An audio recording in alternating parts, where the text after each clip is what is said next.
ডেমনস্ট্রেশনের রাজনীতিরও প্রয়োজন নাই। আমি মনে করি না মিছিল মিটিং শোডাউন করে জামাতও এখন সোহরাওয়ার্দী উদ্যানে জীবনের প্রথম মিটিং করে লোক দেখায়। তো এই লোক দেখানোর কর্মী দেখানোর রাজনীতি থেকেও আমরা বেরিয়ে আসতে, তো তাহলে আওয়ামী লীগের পক্ষেই বলতে হতো অথবা পালিয়ে বেড়াতে হতো। ওনার তো ওখান থেকে আমাদের আওয়ামী লীগ থেকেই সব দলগুলো ধীরে ধীরে এই মুসলিম লীগ, জামাত এবং আওয়ামী লীগ ছাড়া পুরনো দল তো খুব কম, বাকিগুলো সব একই নেতা, শুধু আমরা রাজনীতিটা পরিবর্তন করেছি। চীন ঠেকানো আমেরিকার উদ্দেশ্য, আবার চীনকে ঠেকানো ভারতের উদ্দেশ্য, কার কি উদ্দেশ্য, এই উদ্দেশ্য পূরণ না করে বাংলাদেশের কি উদ্দেশ্য তা নির্ণয় করা উচিত সকল রাজনৈতিক দলকে। সবাইকে শুভেচ্ছা জানাচ্ছি এবং ৭১, ৯০ এবং ২৪-এর সকল শহীদদের প্রতি শ্রদ্ধা জানাচ্ছি এবং ৫ই আগস্টের পর সোহাগ সহ যাদেরকে হত্যা করা হয়েছে বিভিন্ন কারণে, দলীয় কারণে, সন্ত্রাসীর কারণে, তাদের আত্মার মাগফিরাত কামনা করছি এবং মাইলস্টোনে যারা আত্মাহুতি দিয়েছেন তাদের প্রতিও সমবেদনা এবং আত্মাহুতির জন্য দোয়া করছি। দেখুন, জুলাই এর বিপ্লবের ১ বছর পূর্তি হতে যাচ্ছে। আমার আগে দুজন রাজনীতিবিদ কথা বললেন, দুইজনের কথার মধ্যেই খুব হতাশা এবং জাতি ভয় পাওয়ার অবস্থায়। একটি পজিটিভ কথা শুনতে পারিনি।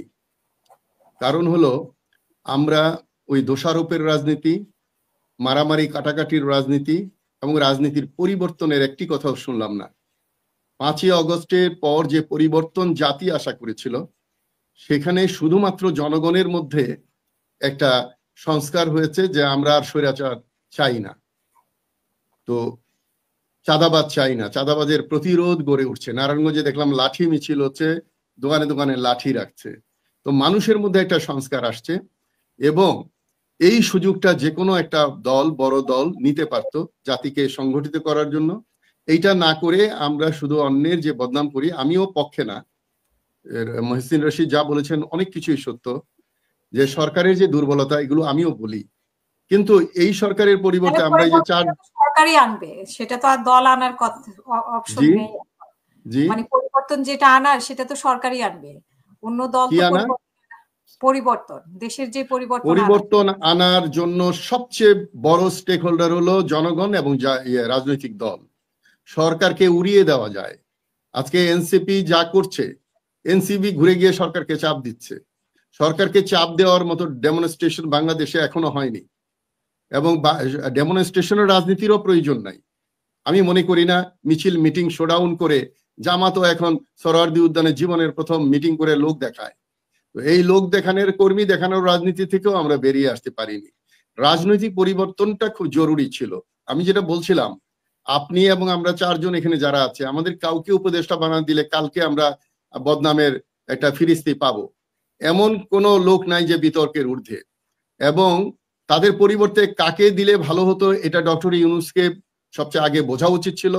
ওনাকে অন্ধ বিশ্বাস করে জাতি তার কাছে দায়িত্ব দিয়েছেন এবং উনি এনজিও গ্রাম সরকার করেছেন। চট্টগ্রাম এবং এনজিও দিয়ে অনেক ব্যর্থতা আছে, আবার অনেক সফলতাও আছে। আমরা প্রথম 18 জন, পরে 12 জন বিচারপতি পরিবর্তন, প্রশাসনের কিছু আইন এবং আপনার জুলাই আগস্টের যে সনদ যেটা দেওয়া হলো, এটার খসড়া, এটা যখন ফাইনাল হবে এবং যারা সহযোগিতা করছে এবং অনেকে করছে না, এগুলো যখন পূর্ণ হবে তখন কিছুটা পরিবর্তন বা দেখা যাবে। এবং আজকে দেখলাম যে নির্বাচনী এলাকায় গাজীপুরে একটা বাড়ানো হয়েছে, বাগেরহাটে একটা কমানো হয়েছে, সেই কাজগুলো হয়তো তারা করছে।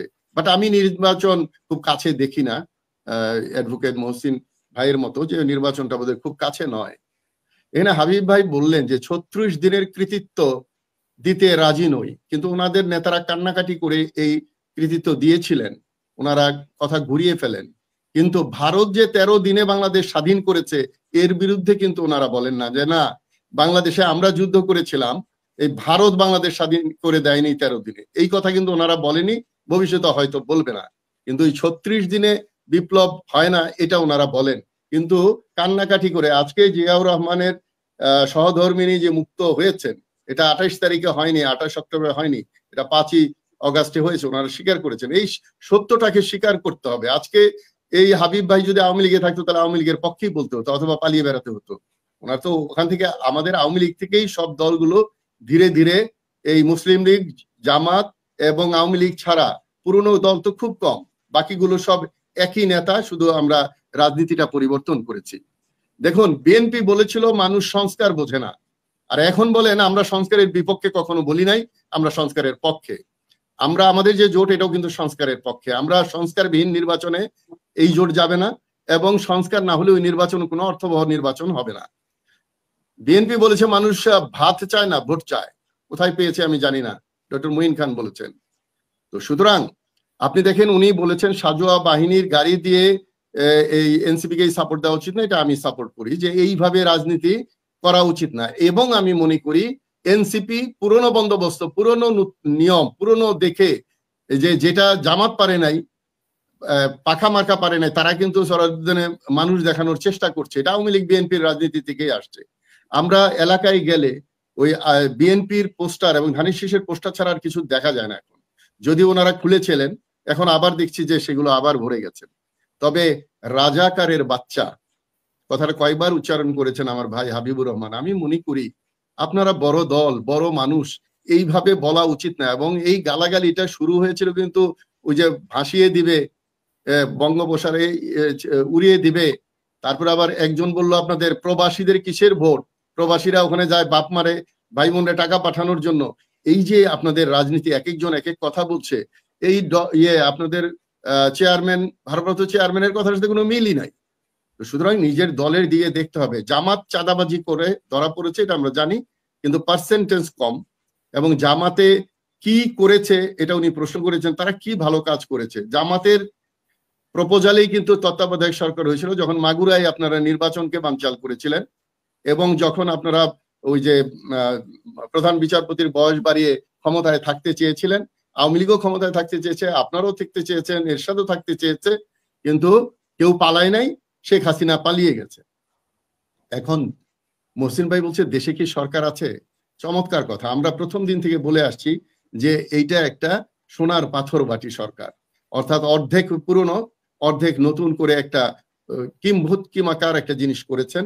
আর ডক্টর ইউনূস খুব সহজভাবে নিয়েছেন এই দেশটাকে শাসন করার, এবং সেখানে তার ইচ্ছা মতো যেন তেন উনি সাক্ষাৎকারে বলেছেন, আমি যারে চিনেছি তাকে নিয়েছি। কিন্তু আমাদের কথা হলো যে এর বিকল্প কি? এর বিকল্প কি রাজনৈতিকরা তৈরি করতে পেরেছে? ডক্টর ইউনূসের সরকার গঠনের আগে তো জাতীয় সরকার বা বিপ্লবী সরকার গঠনের কথা বলা হয়েছিল, কোন রাজনৈতিক দল তো জোরালো ভাবে সেটা সমর্থন দিয়ে করেনি। সব দোষ তো যে দেব আমরা ইউনূসকে তো জোর করে আনা হয়েছে, আর শেখ হাসিনা তো পালিয়ে যায়নি, তাকে পাঠানো হয়েছে। সুতরাং এইসব বিষয়গুলো খুব ক্লিয়ার করা উচিত। এবং আজকে দেখেন, আজ দেশের এই অবস্থার জন্য ইউনূস দায়ী, অবশ্যই সরকার দায়ী হতে হবে। স্বরাষ্ট্র মন্ত্রণালয়কে দেখেন, আজকে চাঁদাবাজ থেকে শুরু করে কোন জায়গায় ধরা হয়, কোন জায়গায় ধরা হয় না, কোন জায়গায় থানা একরকম আচরণ করে ওসি, আরেক জায়গায় আরেক রকম করে। তো এইগুলো নিয়ে আমাদের জোরালো আওয়াজ তোলা উচিত। এবং সবখানে দুর্নীতি, এমন দুর্নীতি যে আগের চেয়ে রেট, এবং এই মহাসচিব বিএনপির উনি বলেছেন আগে যেখানে 1 লাখ লাগতো সেখানে 5 লাখ লাগে, কিন্তু উনি কম করেই বলেছেন। আমার মনে হয় এটা আরো বেশি লাগে। তবে এই যে চীন ঠেকানো আমেরিকার উদ্দেশ্য, আবার চীনকে ঠেকানো ভারতের উদ্দেশ্য, কার কি উদ্দেশ্য, এই উদ্দেশ্য পূরণ না করে বাংলাদেশের কি উদ্দেশ্য তা নির্ণয় করা উচিত সকল রাজনৈতিক দলকে।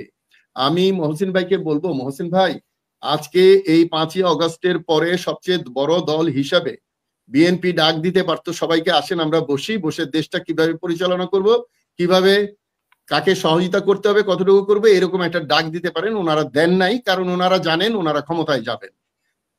জামাতও দেয় নাই, এনসিপিও এখন পর্যন্ত দেয় নাই।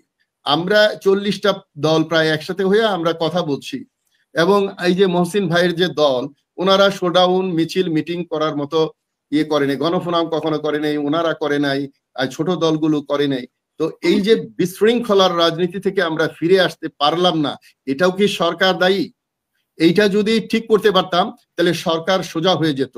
আমরা নিজেরা একত্রিত হতে পারবো না, আমরা কংক্রিট কোনো দাবি সঠিকভাবে উত্থাপন করতে পারবো না।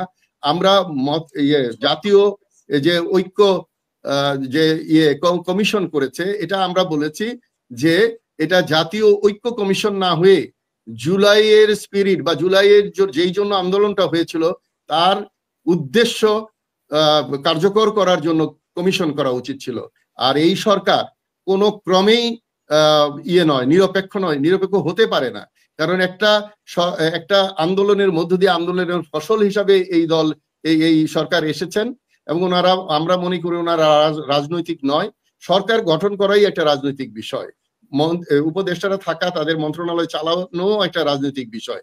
তো সুতরাং এই যে গঠন হলো সরকারটা, সেখানে এই রাজনৈতিক দলের ভূমিকাটা দুর্বল ছিল বলে আমরা মনে করি। আমরা 10টা দফা দিয়েছি, তার মধ্যে 1 নাম্বার দফা আর 10 নাম্বার দফাটা বলছি এক লাইনে। 1 নম্বরে আমরা বলেছি সংস্কার নিশ্চিত করতে হলে সরকারের মধ্যে সংস্কার আগে করতে হবে। বিতর্কিত উপদেষ্টাদের বাদ দিয়ে উদ্যমী ও জুলাই আগস্টের বিপ্লবের মাহাত্ম স্পিরিট ধারণকারী ব্যক্তিদের দ্বারা সরকার পুনর্গঠন করতে হবে। আর ভিতরে অনেকগুলো আছে, সশস্ত্র বাহিনী সংস্কার থেকে শুরু করে অনেক কিছু। 10 নম্বরে আমরা বলেছি এই নির্বাচনের 3 মাস আগে এই সরকারকে পদত্যাগ করে তত্ত্বাবধায়ক সরকারের কাছে বা নির্বাচনী সরকার অথবা জাতীয় সরকার কারো কাছে দায়িত্ব দিয়ে নির্বাচনকে করাতে হবে। না হলে, আই রিপিট, আপনারা নোট করতে পারেন, এই সরকারও বিতর্কিত হবে, নির্বাচনও বিতর্কিত হবে। এই সরকার দিয়ে নির্বাচন সম্ভব নয়। ধন্যবাদ।